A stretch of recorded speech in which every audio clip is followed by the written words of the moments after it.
Bonjour tout le monde, je suis très content qu'on puisse se retrouver sur Radio Espérance, surtout dans ce mois de décembre. Vous savez très bien mon lien avec Noël. J'essaie de le vivre toute l'année, mais là, ça y est, le mois il arrive. Ah, vous m'entendez déjà, je vais commencer à rire.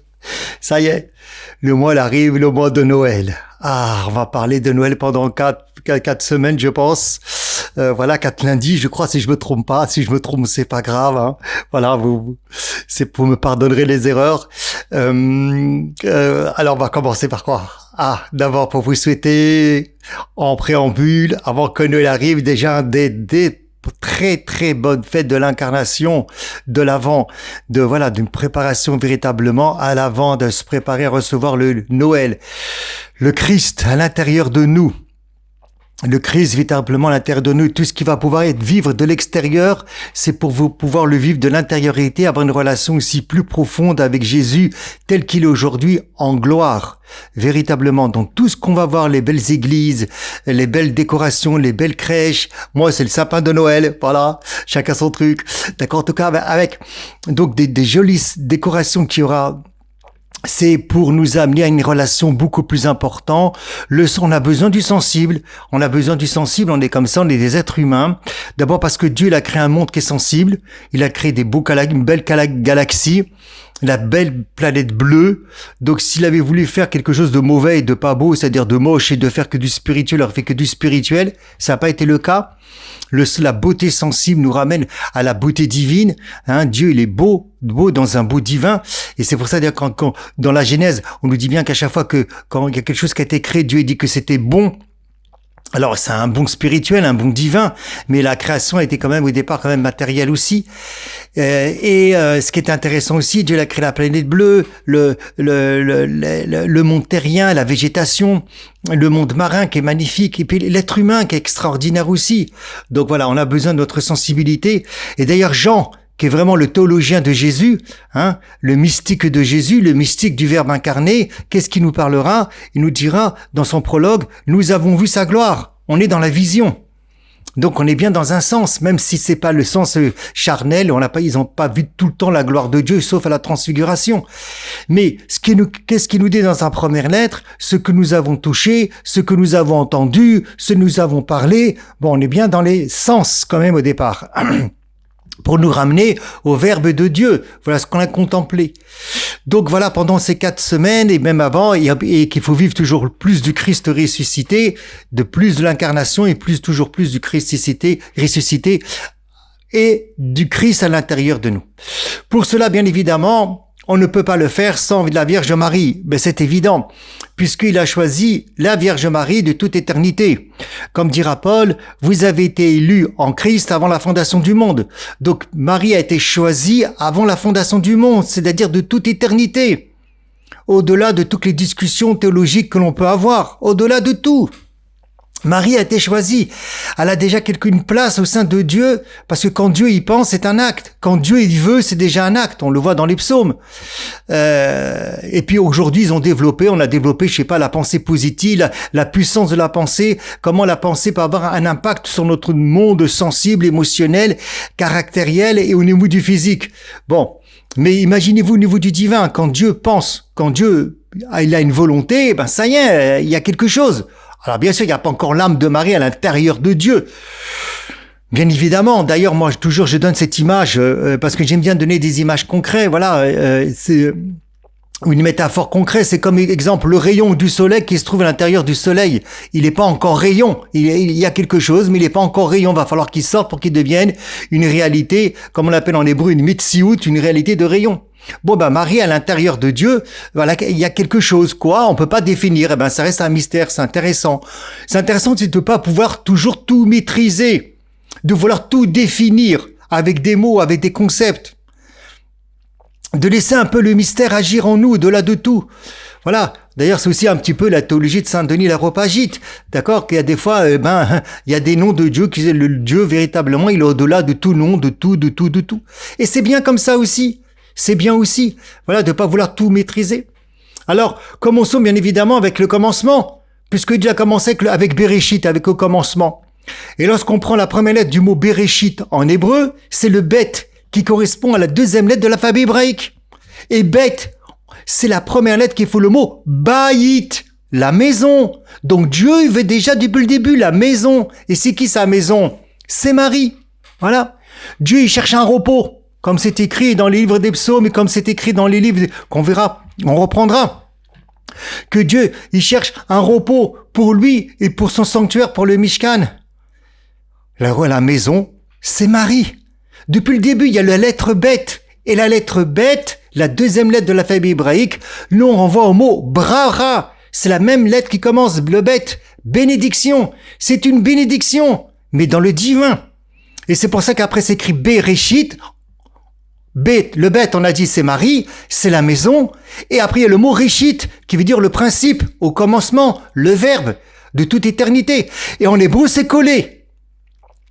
Le mot au commencement, en français, c'est pas collé. Il y a AU qui est décollé du mot commencement. En hébreu, le mot bête, qui veut dire dans le commencement, d'ailleurs en plus c'est même pas au commencement, ou par le commencement, c'est collé. Donc vous voyez bien qu'il y a une union totale entre le masculin et le féminin, excuse-moi de parler comme ça, entre Jésus et Marie. C'est pour ça que Jésus appellera toujours Marie, la femme. Entre au départ Adam et Ève, c'est une union. D'ailleurs c'est pour ça que Adam et Ève sont tous les deux l'image de Dieu. Faisons l'homme à notre image, à notre ressemblance. Il les créa mâle et femelle. Donc le mâle et la femelle sont tous les deux à l'image du divin. Donc Jésus étant le nouvel Adam dans la perspective de Paul, Marie est la nouvelle Ève. C'est pour ça que Saint Irénée de Lyon pourra le dire tout simplement. C'est une union. Comme Saint Paul pourra dire dans l'Épître aux Éphésiens, l'homme quittera son père et sa mère et s'attachera à sa femme. C'est un grand mystère. C'est l'union entre le Christ et l'Église, une union spontiale, une union d'épouse véritablement qu'on trouve dans l'Ancien Testament, dans le Cantique des Cantiques. C'est vraiment une union incroyable, c'est un mariage véritablement. Là, on parle de Marie spécifiquement entre Marie et Jésus véritablement. Même si Marie va être là dans son principe de mère de Jésus, le mère du Verbe de Dieu. Mais elle est aussi la reine.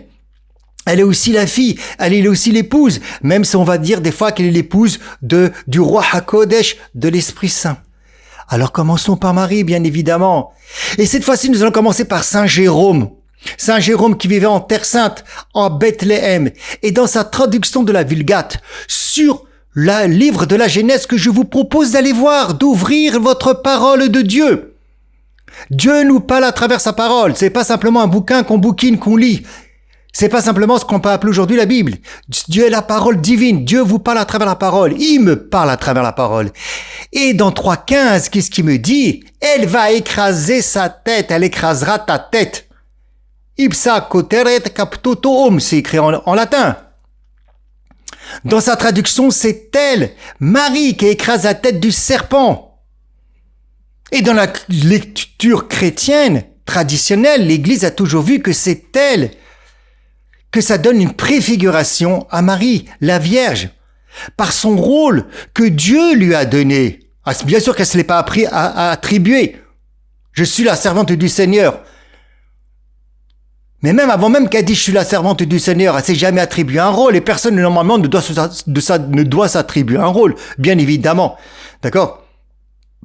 Mais Dieu, le rôle, la mission qu'il lui a donné, permet de pouvoir écraser le serpent, le démon, et de pouvoir donner naissance à l'humanité de Jésus. Bien évidemment. Elle écrasera sa tête. Voilà. Ce qu'on appelle, généralement, des fois, on appelle ça le proto-évangile. Bon, c'est un terme, ok. La première annonce du salut. Donc là, dans la première annonce du salut, vous avez la femme. D'après Saint Jérôme et d'après toute l'Église, on verra. Vous avez Marie, bien évidemment. C'est elle qui est la médiatrice. La victoire sur le mal passe par la femme. Comme ça, Dieu l'a voulu. Qu'est-ce que je te fasse? Moi, je ne veux pas aller contre Dieu. Il a voulu comme ça, il a voulu comme ça. Comme au départ, elle a été prise par le désir de serpent, eh ben, elle va mettre son talon sous le serpent. Voilà. Vous pouvez aller voir ça dans Saint Jérôme qui explore dans ces questions qu'on appelle les questions hébraïques sur le livre de la Genèse. Ça s'appelle comme ça.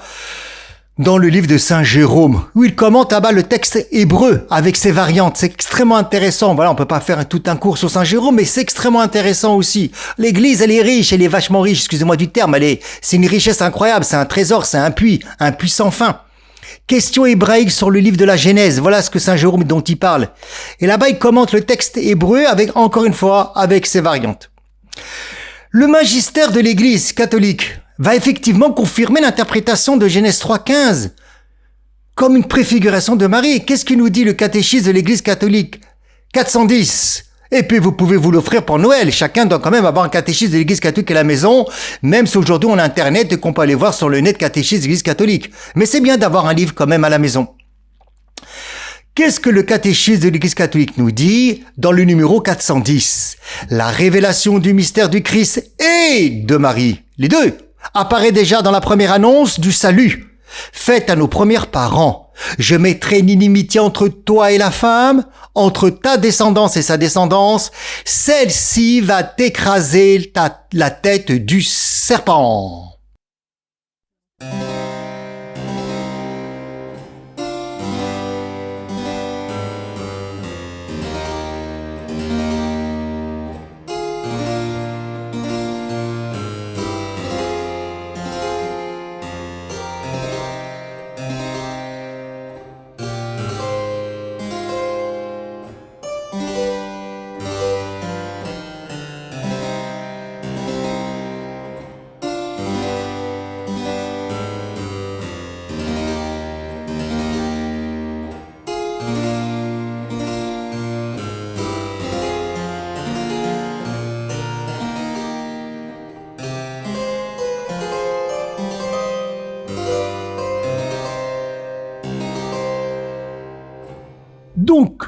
Donc, ce qu'on appelle donc ce proto-évangile, qu'on voit ça aussi donc encore une fois dans le catéchisme de l'Église catholique, Saint Augustin nous dira la même chose.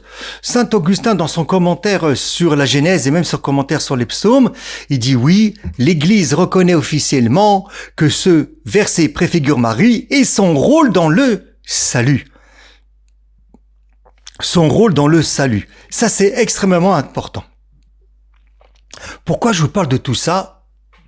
Quel rapport avec l'Immaculée Conception qu'on va fêter le 8 décembre? Vous voyez, c'est un avant de la fête de l'Immaculée Conception. Comme c'est un avant pour Noël. Ça va ensemble, c'est obligé.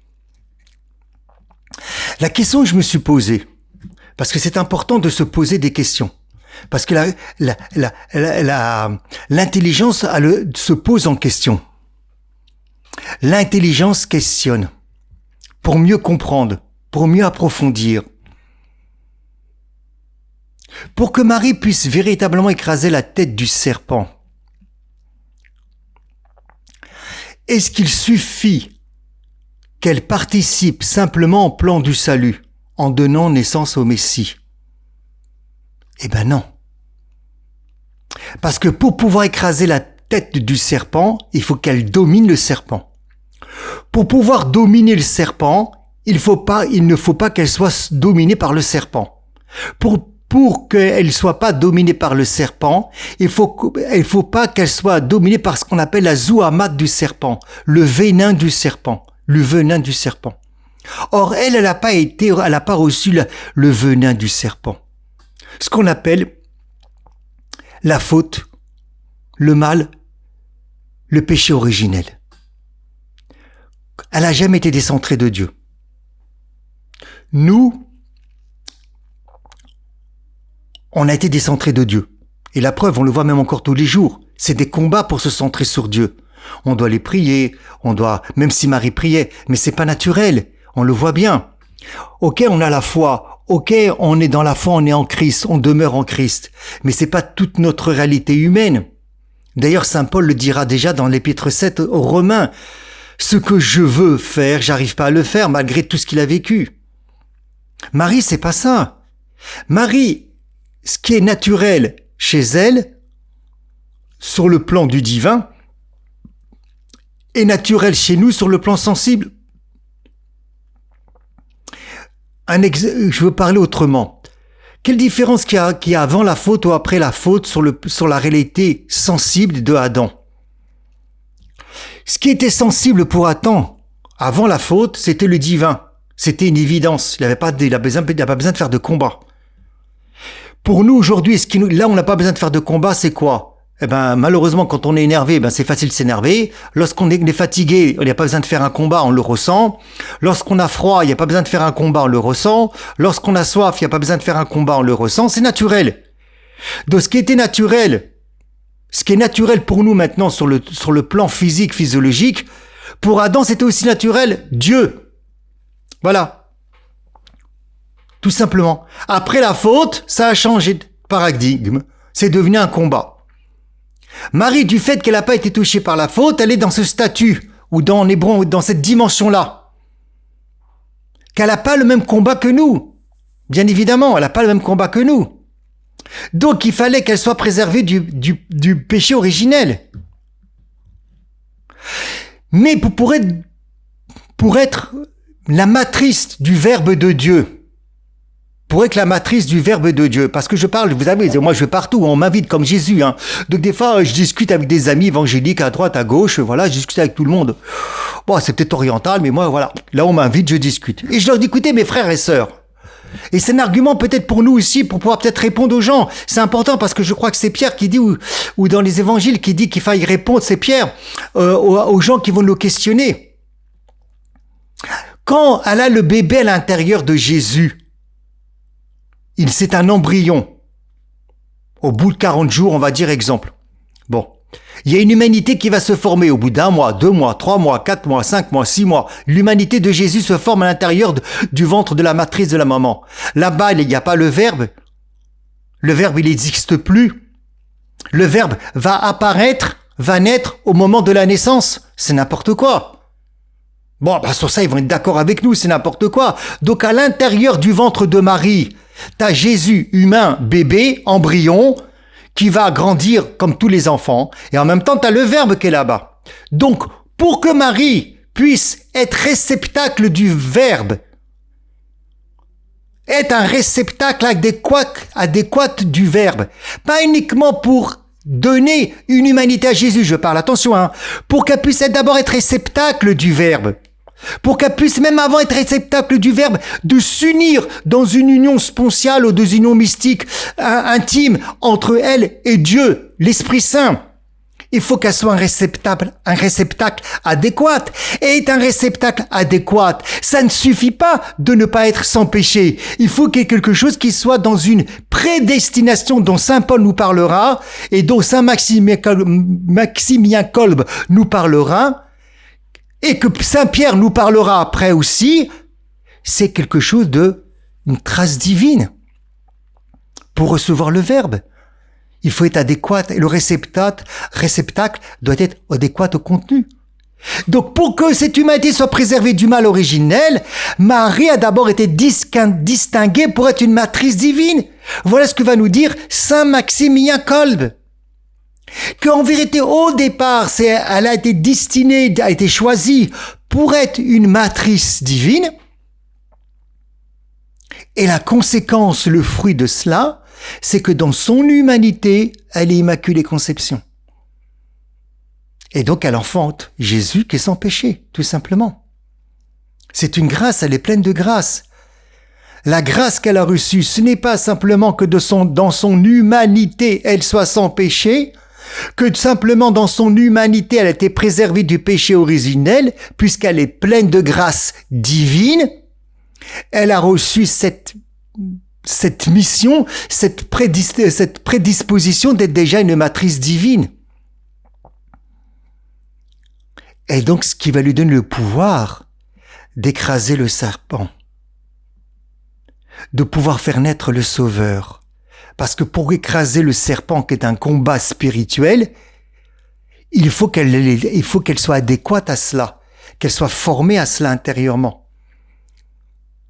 Je vais pas mettre de l'eau, exemple, dans une assiette, je vais le mettre dans un verre. La même chose.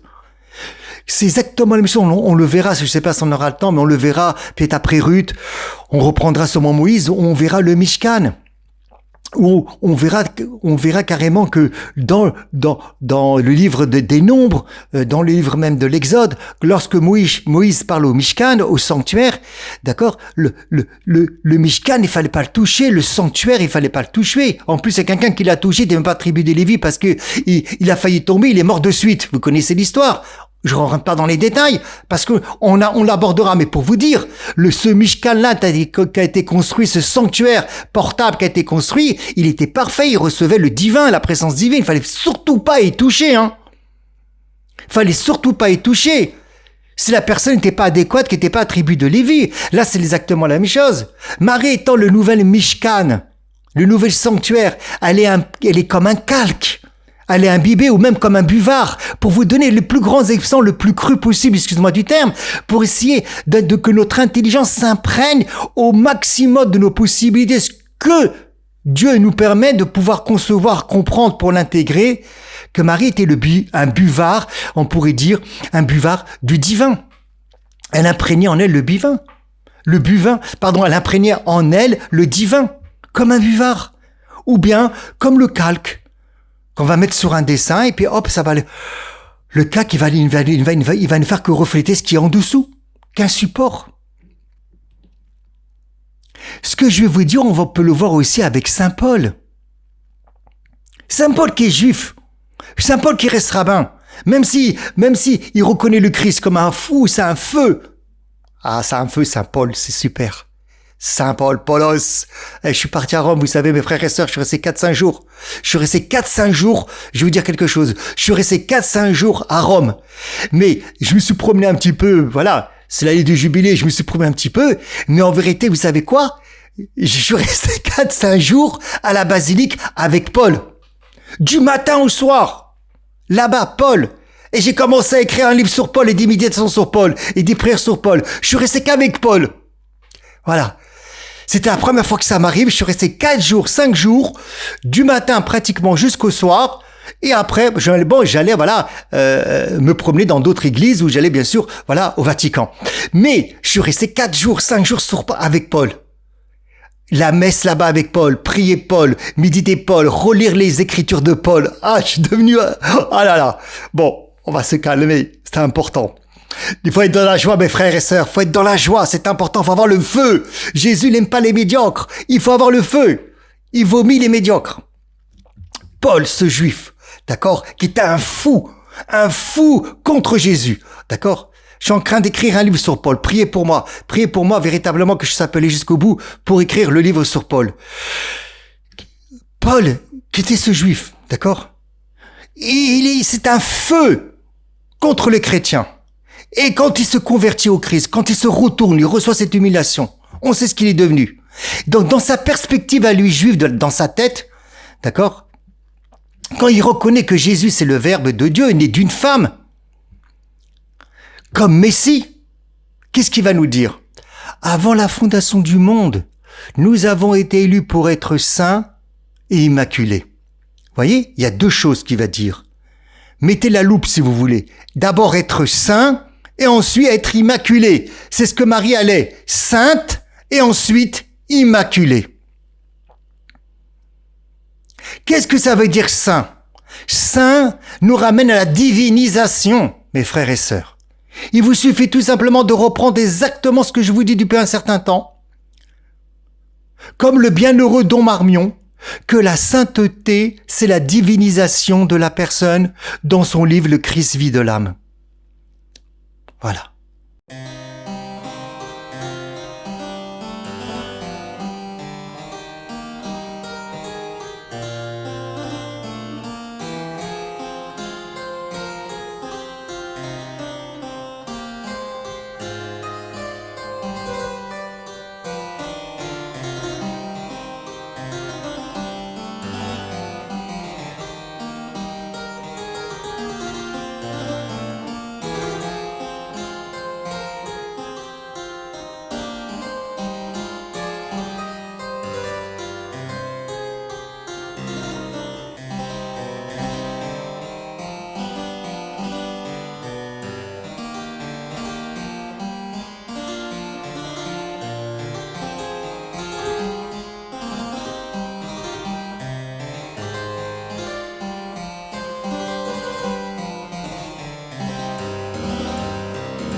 Et là, on revoit bien.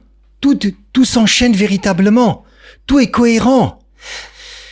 Paul nous parle d'abord d'être, on a été élu en Dieu pour être saint, donc pour être divinisé.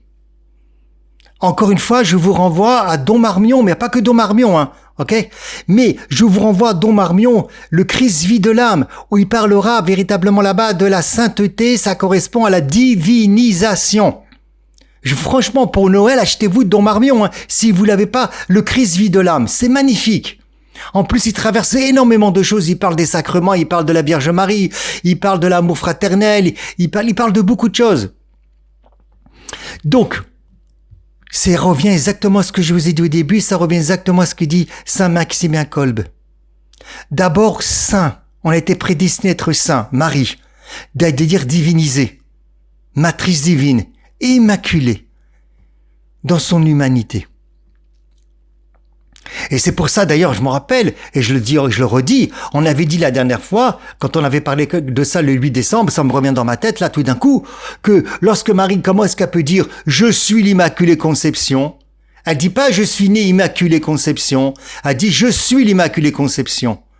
Si je le prends dans le sens juif, alors la question de savoir est-ce qu'on peut le prendre dans le sens juif lorsque Marie parle, lorsqu'elle fait des affirmations, même si elle le dit dans un patois de l'époque, le « je suis », ça va sur Dieu. Ça va sur Jésus. Elle peut pas s'attribuer le terme « je suis ». Et elle dit l'Immaculée Conception. Et là, vous avez les deux. Vous avez le côté divin, le « je suis », et vous avez l'Immaculée Conception, le côté humain. La maternité divine, la réceptivité divine et le côté Immaculée Conception. J'ai pas été touché par le péché depuis la naissance. Depuis ma conception, pardon. Voilà. Mais Saint Paul explique que la grâce nous transforme d'une manière qui dépasse toute notre compréhension. Et Saint Pierre nous dira, ça nous rend participants de la nature même de Dieu. Si Saint Pierre, ou puisque Saint Pierre nous dit, en hébreu, que lorsqu'on dit si, c'est pas un si de questionnement.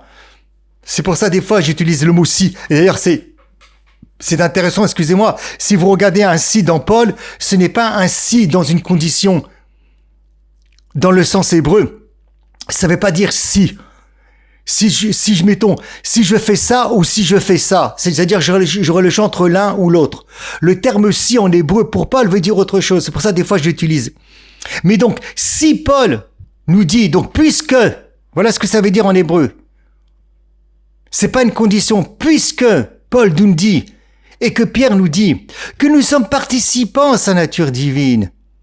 Marie, elle a été participant à sa nature divine, c'est la première. Elle incarne pleinement cette vie divine. Et ça rejoint véritablement ce que j'essaie de vous partager, ce que votre serviteur essaie de vous partager, bien évidemment. Elle incarne tout ça.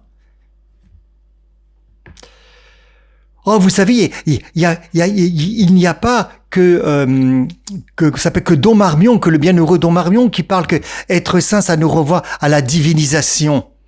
D'ailleurs, c'est un autre livre que je suis en train d'écrire, merci de près pour moi, la spécificité, la beauté du christianisme. Ah ouais, wow. C'est la divinisation de la personne humaine. C'est pas simplement, comme je dis plusieurs fois, simplement pratiquer une religion, c'est pas ça. Le rite, la pratique, c'est des moyens pour arriver à une finalité. Dieu se donne dans les pratiques, mais c'est Dieu qui m'intéresse, c'est Jésus. Tu vois, parce que du jour au lendemain, peut-être demain, voilà, quand il y avait le Covid, il y avait plus de pratique, il y avait plus d'Eucharistie. Alors, comment on fait? Ah ben voilà. Saint Grégoire de Nice, il était 335-394. Dans les Béatitudes, j'ai été voir là-bas ce qu'il racontait, c'était intéressant. Grégoire de Nice, il développe la notion de théosis, de divinisation. Et c'est pour ça qu'il dira que selon lui, être saint ou irréprochable, exemple pour Dieu, d'accord, ça signifie être transformé par la grâce divine. Voilà une des choses, et ça, ce que c'est l'incarnation Noël. Et l'avant Noël, on se prépare à ça. Et l'avant du 8 décembre, on se prépare à ça. C'est être transformé par la grâce divine. C'est de devenir conforme à Dieu Parce que je suis transformé par la grâce divine. J'explique. Quand est-ce que je peux poser des actes humains? C'est lorsque je suis humain. Alors que lorsque je suis humain, je peux poser des actes humains. Quand est-ce que je peux poser, entre guillemets, des actes divins ou devenir conforme à Dieu? C'est parce que je suis divin, par grâce. Voilà. Les animaux, ils posent des actes animaux ou animal. La végétation pose des actes de végétation. Donc, du fait que je suis transformé par la grâce divine, je peux être conforme à Dieu. Non seulement dans les œuvres, mais à l'intérieur de mon âme. C'est pour ça que Saint Jean de la Croix dira que le centre de l'âme, c'est Dieu, et que le démon là-bas n'a pas accès. À la différence entre nous et ce que dit Saint Jean de la Croix, c'est que Marie, c'était pas simplement le centre de l'âme, c'était Dieu. C'est dans toute son humanité qu'elle vivait la présence de Dieu. Elle avait d'autres combats, mais pas comme les nôtres. Et ce processus que Dieu l'a déjà initié par quoi? Par l'élection. Vous avez été élus, vous avez été choisis, et ça continue par la sanctification. Voilà ce que nous dit Saint Grégoire de Nice. C'est incroyable. Maintenant on comprend pourquoi Marie a la puissance de pouvoir écraser le Satan. Elle a la puissance de pouvoir écraser le serpent. Et on comprend pourquoi la femme est attaquée, parce que toutes les femmes sont les prototypes de Marie. Marie, toutes les prototypes de les femmes, comme dira Saint Jean-Paul II. Bien évidemment. Et que mon principe féminin intérieur, il est attaqué. Moi qui suis un mec, moi qui suis un homme. Bien évidemment. C'est comme au début dans la Genèse. C'est la terre qui va pas. C'est pas le ciel. C'est la terre. Mon principe féminin qui va pas. Qui a tohu, bohu, obscurité, pnéthéum, abîme. C'est la terre qui va pas. Il va falloir faire quelque chose au niveau de la terre. C'est pour ça que Jésus dit, deviens une bonne terre. C'est mon principe féminin qui va pas. Ça, c'est une conscience à prendre très importante. Et Marie était une bonne terre. Quand j'y ai été, quand elle était sur terre. Quand elle est au ciel, alors c'est encore plus.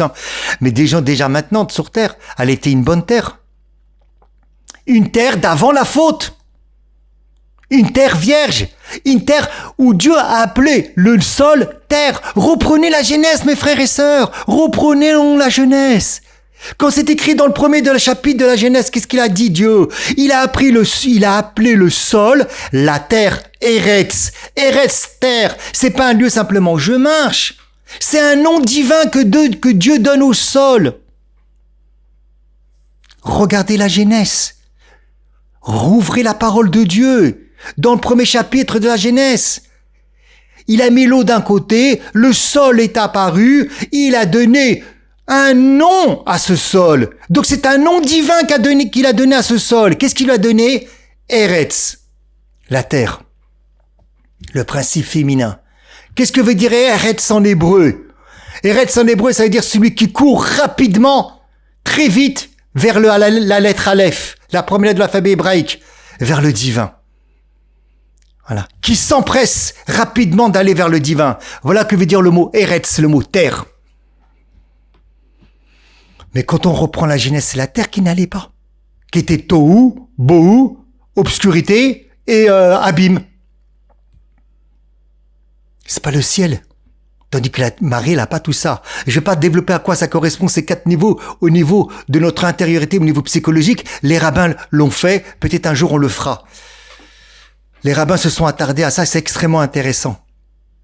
Mais Marie, elle n'avait pas ce problème-là. Elle était une bonne terre. Elle était une terre avant la faute. Il n'y avait pas des ortiques qui poussaient d'elle. Il n'y avait pas des ortiques de la terre qui poussaient de elle. Elle, c'était la terre, telle que la terre était créée avant la faute. Sans problème. Vierge, portant un nom divin. Portons un nom divin, n'oubliez pas. Mais restons pas là, mes frères et sœurs, ne restons pas là. Regardons saint Thomas d'Aquin, 1225-1274. Saint Thomas d'Aquin. Dans sa somme théologique, vous pourrez aller voir la deuxième partie de la somme théologique et la deuxième question est la question 66. Thomas explique la sainteté selon saint Paul.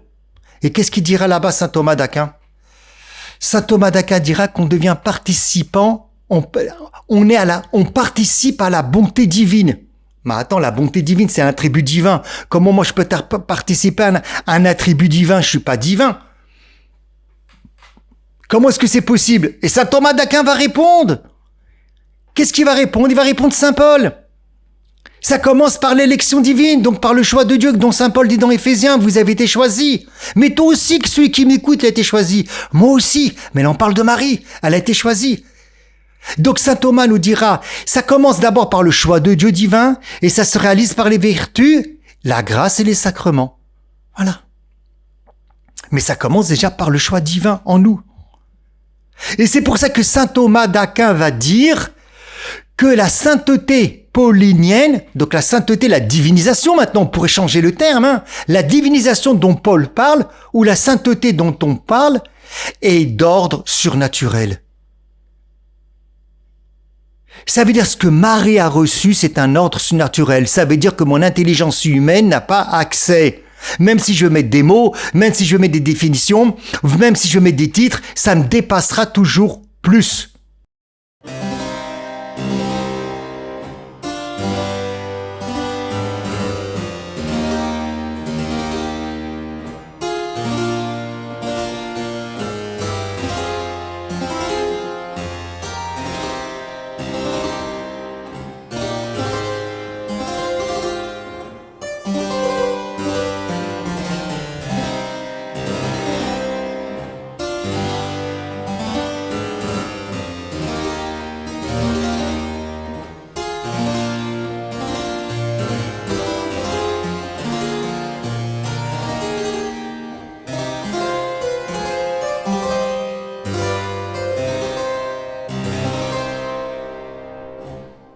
Voilà ce que nous dit saint Thomas d'Aquin.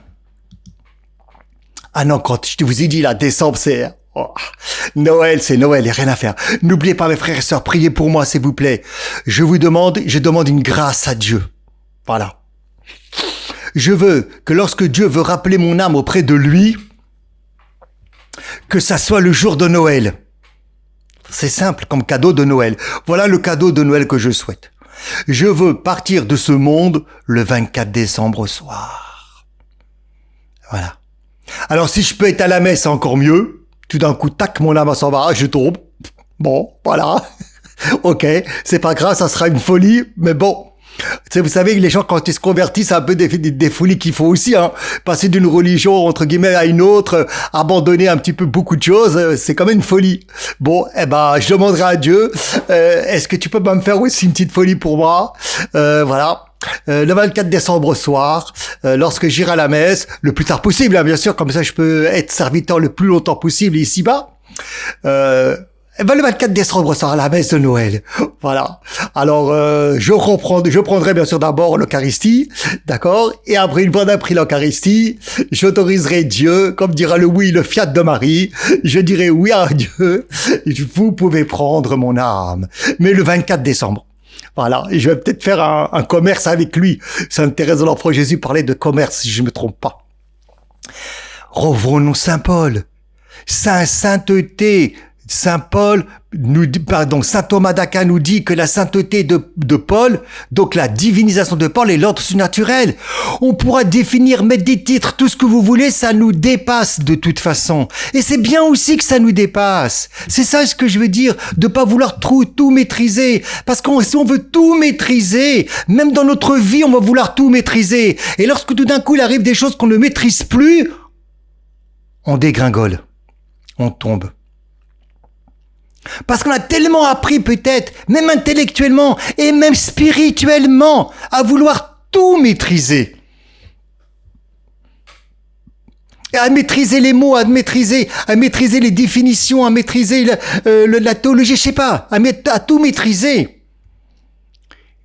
Eh ben, quand Dieu nous envoie quelque chose qu'on peut pas maîtriser, comment on fait là maintenant? Parce que mon fonctionnement spirituel et psychologique, il est de tout maîtriser. Et là, tout d'un coup, tu ne maîtrises pas. C'est ce que dira Saint Paul. Je suis venu avec un shtout, une folie.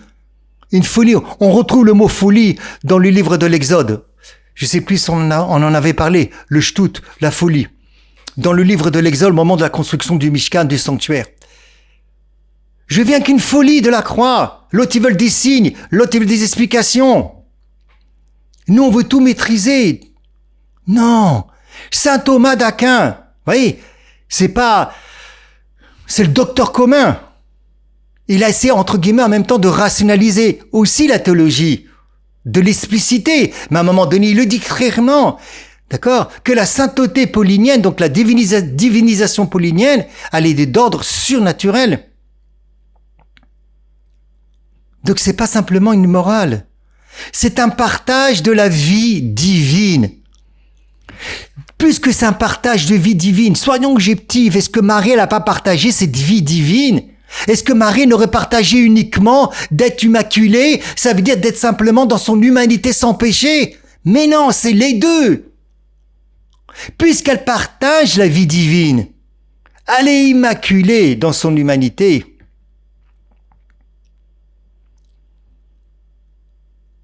Ce qu'on va appeler plus tard, peut-être chez les scolastiques, la théologie peut-être classique de la divinisation. Peu importe. Voilà. Et ça, c'est hyper important, hyper important. Marie a partagé déjà aussi la vie divine. Même si dans son humanité, elle pouvait pas tout comprendre. Ça n'a rien à voir. C'est pour ça que Jésus pourra lui dire, tu savais pas que je devais m'occuper des affaires de mon Père.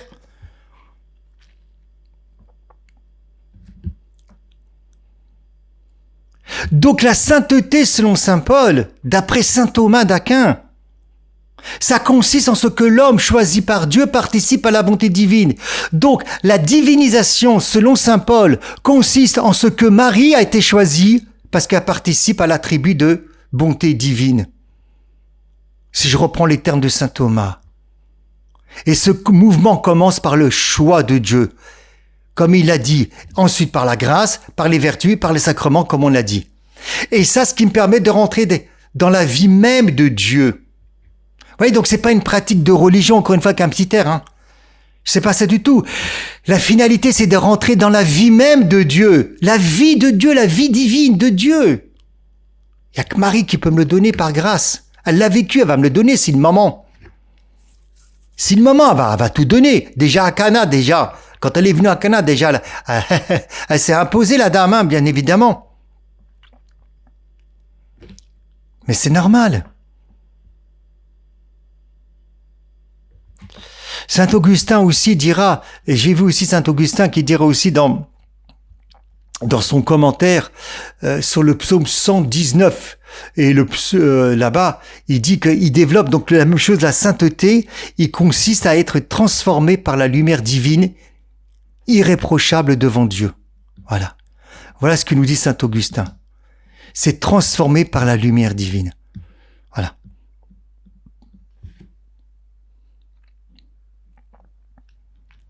Alors on va retomber dans le livre de l'Exode pour voir Marie. Cette âge divine qui est prémisse de l'union du divin avec la matière. C'est véritablement cette union-là, l'âge divine.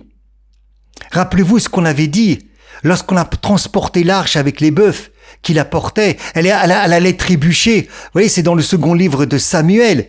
Qu'est-ce qui s'est passé? Il y a un homme qui a voulu, attends, ça va tout tomber. Donc voilà, il a été animé du bonne intention. Il a étendu sa main pour la retenir. Excusez-moi.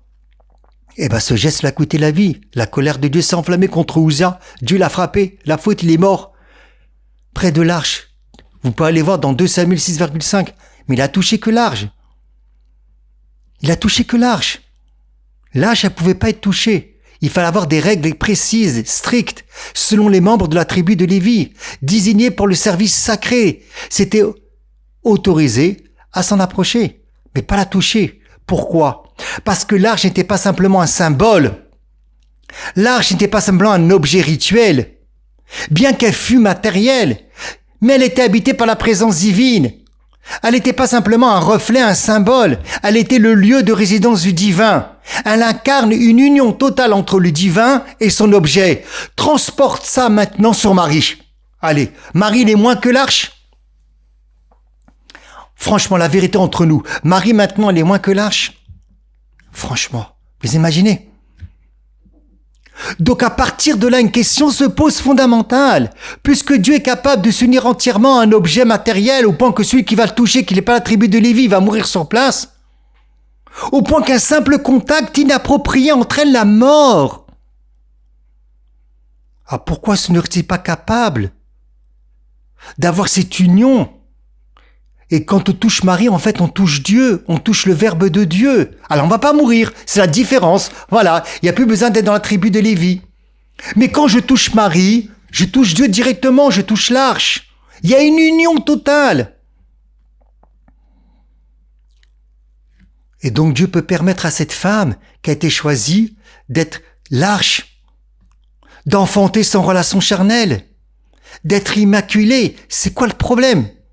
Si avec un objet matériel, comme ils ont construit leur arche, rien que tu le touches, c'est du bois, du matériel, ça laisse transparaître. Comme du feu qui va toucher du fer, et tu touches au fer, ça te brûle. Et là, lui, il a touché à l'arche, il est mort. Mais Marie, elle est moins que l'arche. Marie, elle serait moins que l'arche.